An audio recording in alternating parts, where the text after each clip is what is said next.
reporter, host, producer to inspire millions of kids that can do whatever they want at any age. Well, guys, thank you both for inviting me. I know, Vedant, I have to get on your show sometime soon, though you've already had all these big celebrities, so you don't need me. Thank you for inviting me. Friday afternoon, we would think that sports is quiet, but it's actually quite busy right now with college basketball trying to figure out their scheduling conflicts around COVID. Recruiting never stops. The NBA playoffs are winding down. WNBA going on, and college and pro football. So I'm happy. Yeah, so before we get into the questions, I got to ask you, I saw your commitment on Instagram Live with Biddle, Nathan Biddle, I think his name is. So he committed to Oregon. So what was that? What was that like getting to know him personality-wise? And obviously he's one of the top players in the country. And what was it like just learning his personality and the game, how he goes about the game? Well, with all the players that are out there, I try to get to know them, of course, as basketball players. But for me, more importantly, I love to get to know them as people, because I think their personal traits will either enhance their basketball abilities or they'll stop and limit their basketball future. So for me, it's very interesting to get to know them as people, who surrounds the players, and just watching them grow from 14 and 15, like somebody on this call, all the way through their high school years into college, and for the fortunate ones that get to play at the next level. I love watching the growth and the progress of players, and I love to get to know them as people. I love to see the way they mature throughout time.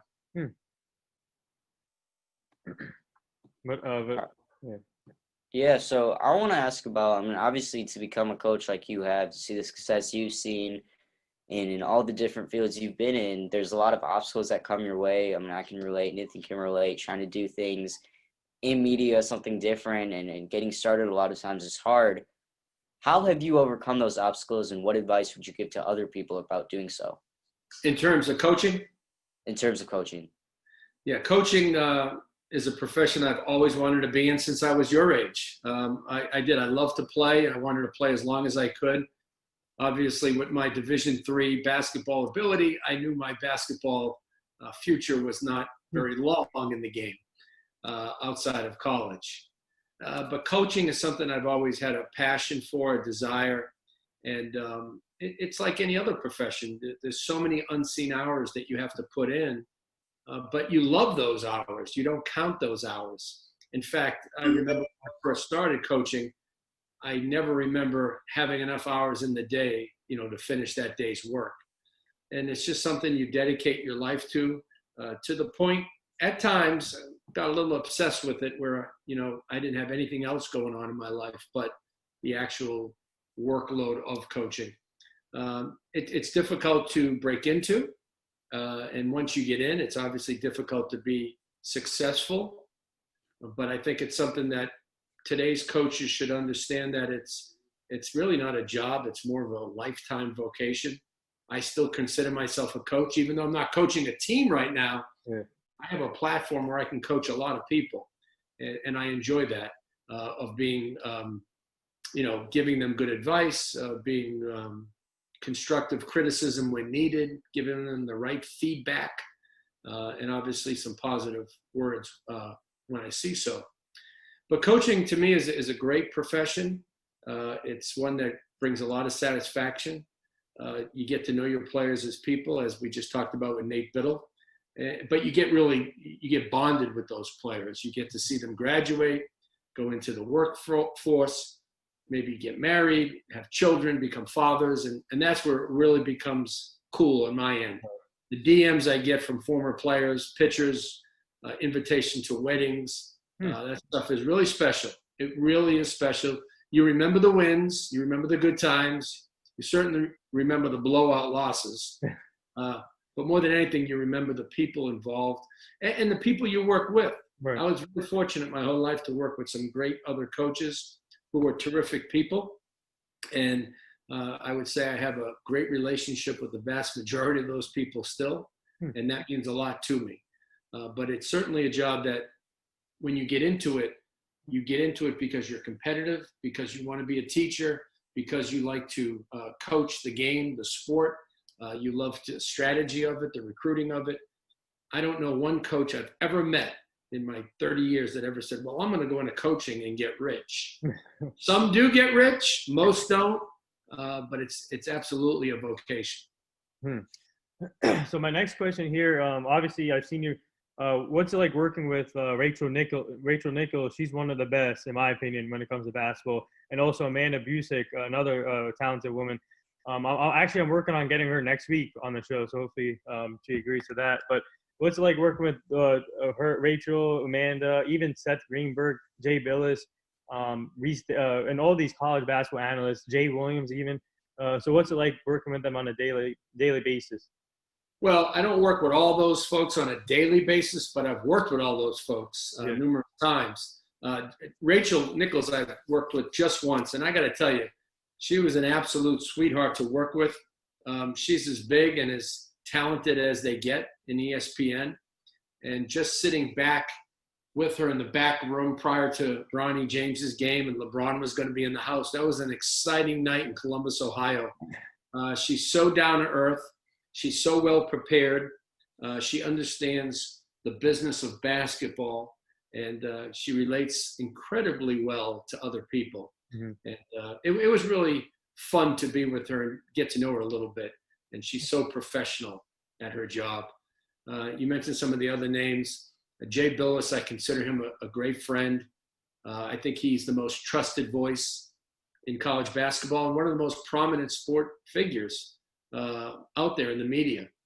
So each and every day you get a chance to interact with some people that are extremely talented at what they do, mostly in the basketball world, but I do have friends in the football world. You mentioned Reese Davis, who does football and basketball and so many other things for ESPN.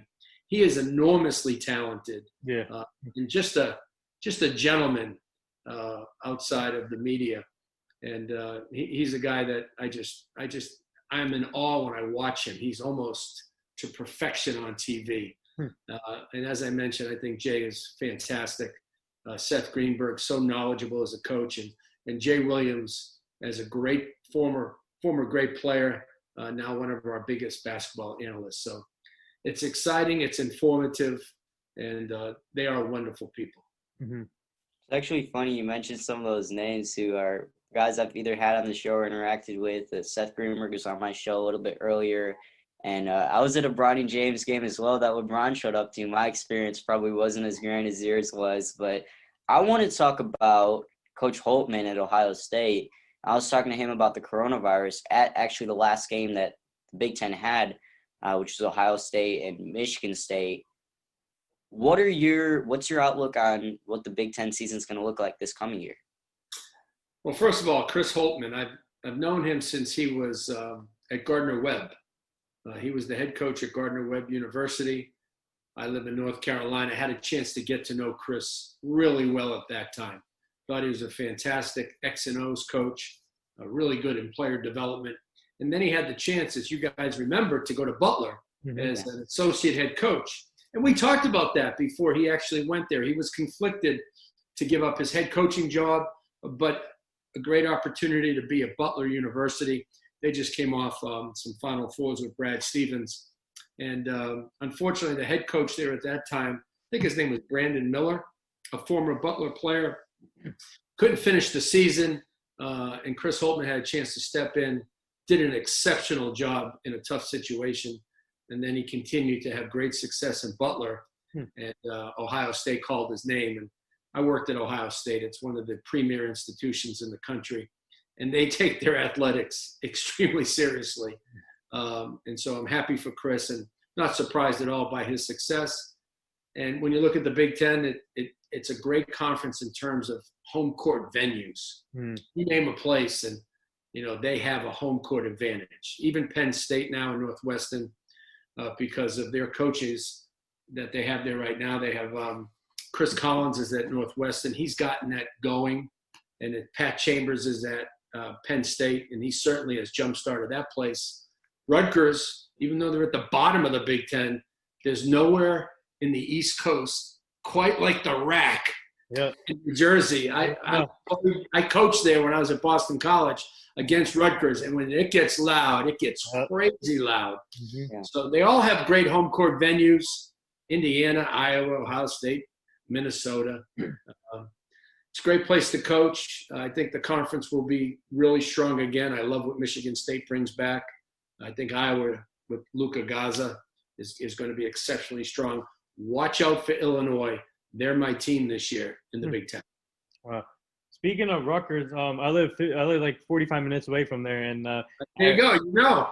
yeah. So the tailgate stuff is awesome, and the fan base is. I think we had the best fan base in college sports. We're getting there. We're improving. It's going to take a while, but I feel like they're making the right moves to become the better team here. But my next question here for you, obviously the college football is back, but what's it like? How weird is it not seeing fans in college sports? Actually, I think some stadiums have fans, but only some kind of capacity. But how weird is it in a unique situation because I feel like college players feed off the fans. No doubt about it. And ever since, I played sports at a young age, there are people watching the games. And then you get into coaching, and as you move around in different levels, I coached at Division III, I coached high school, and over 20 years at Division I. And then being with ESPN for the last 12 years, there's been packed houses in so many different venues. And you remember the crowd as a coach. You remember the crowd being on you and very vicious.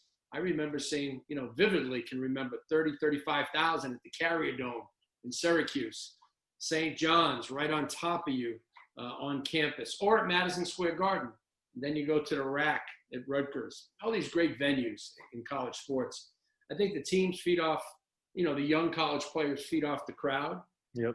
Certainly the home crowd. Sometimes they feed off the boos and the negativity of the road crowd. But nevertheless, it creates an environment that we all know and love, whether it's football or basketball. We were talking about that the other day. I think it's about 20 or 30% of capacity that they're letting into some of the stadiums. Right. And football is such a big animal with so many people. Basketball being indoors, I think it really hurts the elite programs in the country that have great fan bases. Indiana, Kansas, you think about Duke, and there's so many great programs. We talked about Ohio State, Michigan State, Kentucky. Florida has a great fan base. To only have 20 or 30% capacity, that could hurt their home court advantage a little bit. Yeah, for sure. I mean, you talk about Duke, and obviously the crowd gets really interacted with the game. But if you look at Duke, there's some players. I was having this conversation with JJ Redick, who is one of them, who have, especially on the road against other ACC teams, experienced a lot of just, the fan interaction has been, I would say, almost brutal. How, when you were a coach, did you coach your players to deal with that, both from the mental side and, obviously in the moment, how do you control your emotions? Well, you prepare them by explaining what the environment is going to be like. You can't simulate it too much in practice. You can pump noise into your practice, crowd noise. We used to do that. We used to coach our team while there was a crowd noise going on through the speakers. So that you make sure eye contact was very important. The ability to focus and listen and look at each other. You have to almost pretend like you're the only ones there. Kind of like it is now, right? The way it is now, it's easy to focus. There's no noise, no distractions. We used to show our guys video, of games that were on TV and amplify the noise and say, this is the environment you're going to be in. 15,000 people. Just listen to the commentators. Listen to the noise coming through the TV. So you try to prepare them as many ways as possible. And you do your preparation in practice. You hopefully get everything done in practice where, you're looking at each other during the course of a game. In the huddles, the huddles have to be tight. Yeah.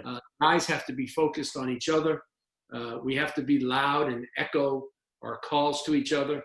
As coaches, it wasn't that hard because we're adults and we just focus to our team, the opposition, and of course the officials, and you block everything else out. For the players, it's hard because they play off of emotion. They play off of adrenaline, good plays, bad plays. So you're trying to keep your players at an even pace, an even keel. And if there's anything to address at halftime, crowd-wise or focus-wise, we'll do that. But you can only do so much preparation. The only thing that can truly make a player focus and be more mentally tough is going through that situation. For example, the first time you go to Indiana, Assembly Hall, you could talk about it all you want as a coach. Mm-hmm. You are in awe. Bob Knight's down the other end. Indiana's warming up. There's 19,000. It's national TV. Players can get a little nervous and then get a little excited. Sometimes they play above their level. Sometimes they can play below their level. But then the next time they go back to that arena, now they have that experience under their belt. And there's nothing like experience. So speaking of coaching, what's it like seeing Brad Stevens, Eric Spoelstra going at it in the Eastern Conference Finals right now, and then also Mike Malone from the Denver Nuggets? He's impressing everyone right now in the bubble. They're playing the Lakers tonight, but what's it like seeing these young coaches, especially Brad Stevens, a former Butler coach? What's it like seeing that as a former coach? Well, I know Mike Malone since he was an assistant in Providence. You know, a lot of people see these guys as NBA coaches, but they don't really know their journey. Mm-hmm. And Mike Malone started as a high school coach. As I mentioned at the beginning, when you get into coaching, you may want to coach in the NBA, but you don't ever think you're going to make a lot of money coaching. In fact, I never thought about making money. I just thought about coaching the game, coaching the team, and then hopefully trying to move up within the profession.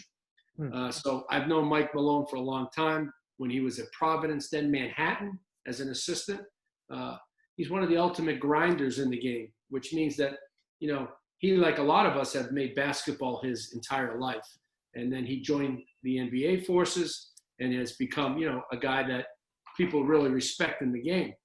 Now, Brad Stevens was an assistant coach at Butler when I was the head coach at Wright State. So, you know, I used to shake hands with Brad Stevens after the game, right? Yeah. And now he's a big-time coach of my favorite team where I grew up in Boston, the Celtics. I don't know Eric Spoelstra at all, but obviously I know he came from the video room in Miami. Mm-hmm. They've all worked their way up through the profession. And I think that's what's the lesson here, guys. You don't go from 0 to 100 in just about anything and be successful or stay successful. You know, there's places that you have to go along the way. You're going to make mistakes, and you got to learn how to rebound from those mistakes. And then you have to, as you climb in the profession, you have to better yourself, surround yourself with better people, and you know, you got to work at it 24/7 if you're going to be considered the best of the best. My college coach is the head coach of the Knicks, Tom Thibodeau. Oh, wow. So I know a few NBA coaches. Well, what is your bubble prediction? What do you have? Who do you have winning it all? College basketball? In the NBA. Oh, the NBA. I'm going to stay with my initial prediction. I'm not going to waver. I had the Celtics from the beginning. You know, obviously Gordon Hayward got hurt. Yeah. Hopefully he'll be back for either Saturday's game against the Heat or potentially Wednesday's game. But my prediction has been the Celtics. Now, after these last two games, I'm going to stay with them. But in some way, shape, or form, I'm really scared of the Lakers. I see the Lakers and the Celtics like we're back in the 80s for the NBA Finals.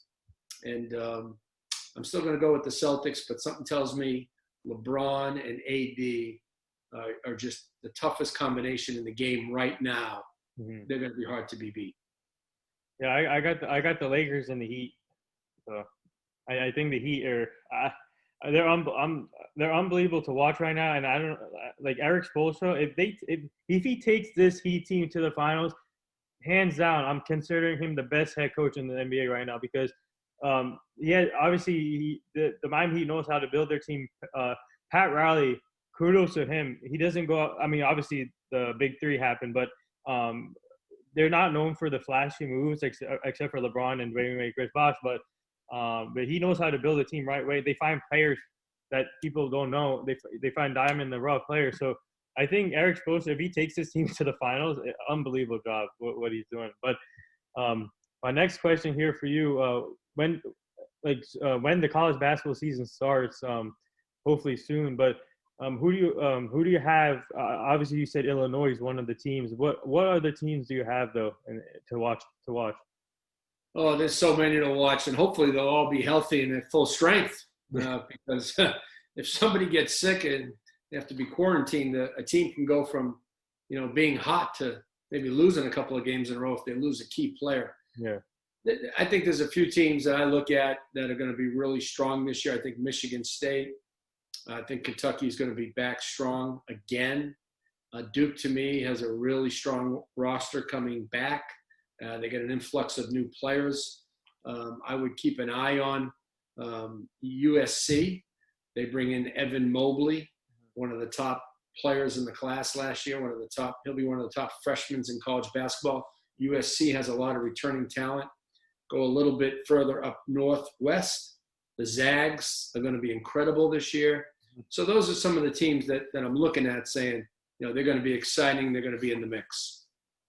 What do you think is going to happen in the draft? Number one. Number two, do you think there's a disadvantage for players like LaMelo Ball who are going overseas and bypassing college? Well, to answer the first question first, I see the number one pick in the draft, in my opinion, is James Wiseman. There's nobody like him in the draft. I still value, and I still think the NBA values the big man. He's a franchise-changing center.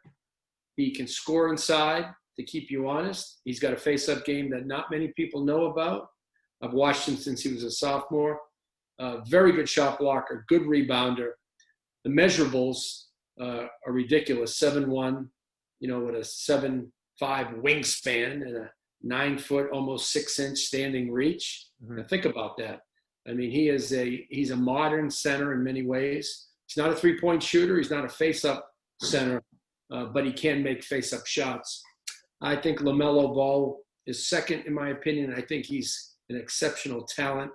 And then I would say third's up for grabs. Anthony Edwards certainly at number 3, and I like Obi Toppin. I think Obi Toppin can be a really good NBA player.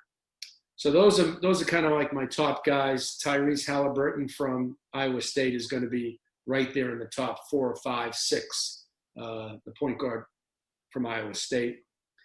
In regards to guys going to college or going overseas, I think that's an individual decision. They both prepare you for the NBA in different ways. They both have benefits. They both have weaknesses. And I think it's, now we have the G League to take the place of guys going overseas. And that has a niche all to itself. So I think you can make it to where you want to go. The map is not the same for everybody. It's just like coaching. We talked about that earlier. Not every coach gets to the NBA or gets to college by taking the same path. I was a volunteer at Boston University. You know how much a volunteer gets paid? No. Nothing. Zero. Right? But that's the route that I decided to take. Then I became a graduate assistant. You know how much that gets paid? Nothing. But I took that path of starting at the bottom, trying to move up to the highest level and see if I could work my way up. Other guys go about it in different ways. Sometimes former players of Division I, they start coaching in Division I. Other guys start at Division II as head coaches or high school coaches. There's many ways to get to where you want to go. And I feel that same way about players getting to the NBA. So before we go any further, I just have to bring this up. I keep forgetting to upgrade my Zoom. So it says we have like 9 minutes and 30 seconds left. So okay, then let's finish up.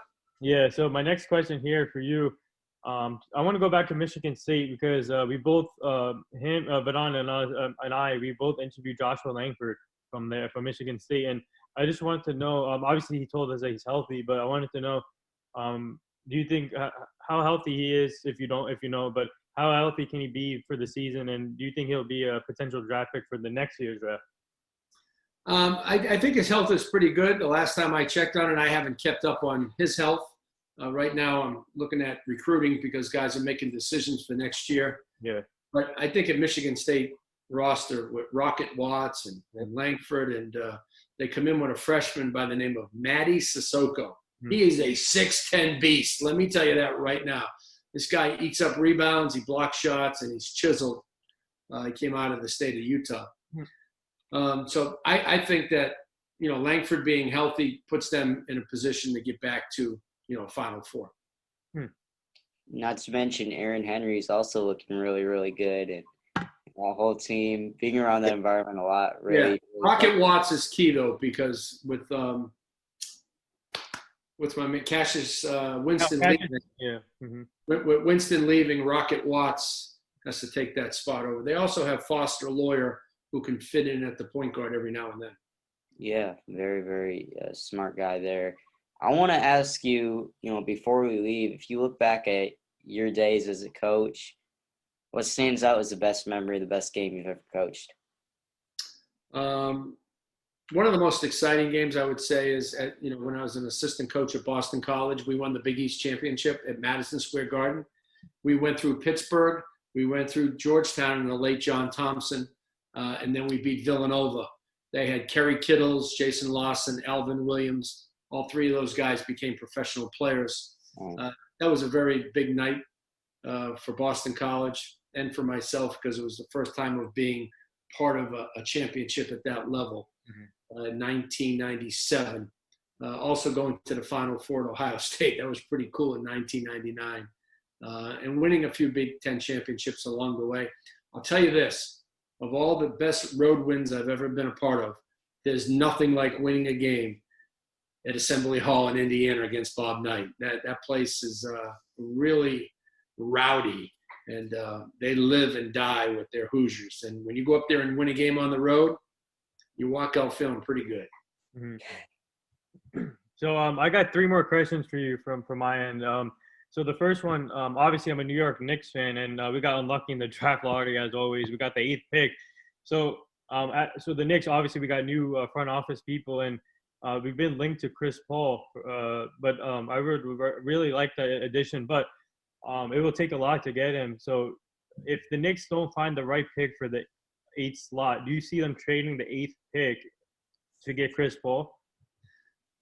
I could see that happening. Knowing Tom Thibodeau the way I do, he wants to win now. They hired him, to develop the young players, but also to try to win games. And to win games, you got to get not just talent, but you need experience. Yeah. The Knicks have a ton of young talent. I mean, it's almost like a glorified AAU program, right? You got R.J. Barrett, you got Kevin Knox, you got the big kid Robinson that can block some shots. So, it's a roster that needs some veteran leadership. I wouldn't be surprised for them to trade for Chris Paul. And I think Chris is a guy that would bring leadership, stability, and that winning grind, that winning mentality to a young Knicks organization. Yeah, so my second question here, what was your reaction when the Nets hired Steve Nash as head coach? And obviously for you being a former head coach, what do you think about that? And obviously Kevin Durant and Kyrie had to sign off on this, but they wanted Steve Nash on the team. So what was your reaction to that? I loved it because I love Nash as a player, but I also had the good fortune, of being on a coaching clinic with Steve Nash on the call. And I got to listen to Steve Nash for about 30, 45 minutes. And I absolutely can see why he would be hired as a head coach. Excellent communicator, knowledgeable, patient. He understands the game on a big picture spectrum, and he understands what every player on the court has to do. I think he has a terrific relationship and relatable skills. I see that as an excellent hire. I know he hasn't had head coaching experience before, but there's been other guys that have been terrific coaches. Larry Bird was a great coach with the Indiana Pacers. Doc Rivers came in from the TV game. Steve Kerr did as well. So I love the hire by Steve Nash. So the last question here, where do you think Giannis will end up? Do you think he'll stay in Milwaukee, or do you think he'll leave? I think he loves it there. I think that he'll stay, maybe hopefully ask management to surround him with a few more pieces. But they were close. They just didn't peak at the right time. What a fabulous talent on both ends of the floor. He still has a lot of room for improvement in his game, his mindset. Maybe his leadership can get better. And then you give him some more pieces. They'll be knocking at the door next year in the NBA playoffs. Right on. I guess at this point we got to do my signature segment. So on Global Kid Media, I always do a flip the switch, which is I have the person I'm interviewing ask me a couple questions. You ask a question to both me and Nathan. Okay, I'm going to flip the switch. What's your favorite sport? For me, I play quarterback on my football team, so that's one of my favorite sports, and I also play basketball, so both of them. Okay, in your short lifetime here on Earth, who do you think is the best quarterback to ever play in the NFL? Ever play in the NFL? That's a tough question for me because Based on what you've seen in your short lifetime. I would say there's different styles that I've seen. So I definitely, personally, I'm more like a Russell Wilson. So that's definitely one person I look up to a lot, the way that he plays the game. So in my opinion, him, Patrick Mahomes, the way that obviously the arm angles that he has and the way he pulls that off is incredible. Those are two guys, again, Lamar Jackson, a different type of quarterback. So to me, I mean, Tom Brady, greatest of all time, of course, in passing and things like that. All the different styles, there's the best at each style. Just remember, there's one of those guys who has more Super Bowl rings than the others. That's Brady. correct. All right, that's right. All right, Nathan, you're living up in New Jersey, you said? Yep. All right, what's your favorite professional team in the state of New Jersey and why? Yankees. I'm a big Yankee fan because they're a historic franchise, and I was born a Yankee fan, and our whole family is a Yankee fan pretty much. And I've been to I think a lot of I think 50 Yankee games so far, but obviously this year we can't. But hopefully next year. But we're primed and ready for another championship. It's been a while since '09, so I'm ready for another championship here for New York. I'll ask you, last question, I'll ask you an easy one. What team do the Yankees hate the most? Red Sox. And we're playing them tonight actually in Boston. That's where I grew up, right near Fenway Park. Oh yeah. I had the good fortune of being at a Red Sox Yankees game. Nothing like it. I mean, very few like it. Let's say that. Very few things like it. It's like a Duke Carolina basketball game. Been there too. Yeah, so we have less than a minute. So I just want to say thank you, Paul, for joining us today on the podcast, and thank you, Vedant, for coming in to join this also. So I'll be posting this on all social media formats. Keep up the great work, Paul. We love what you do. You're such an inspiration to everyone. Keep inspiring these kids and these commitments, man. I'm looking forward to all these other high school players committing to the colleges. But keep up the great work, and you guys stay safe. All right. Thank you guys so much for having me. Yep.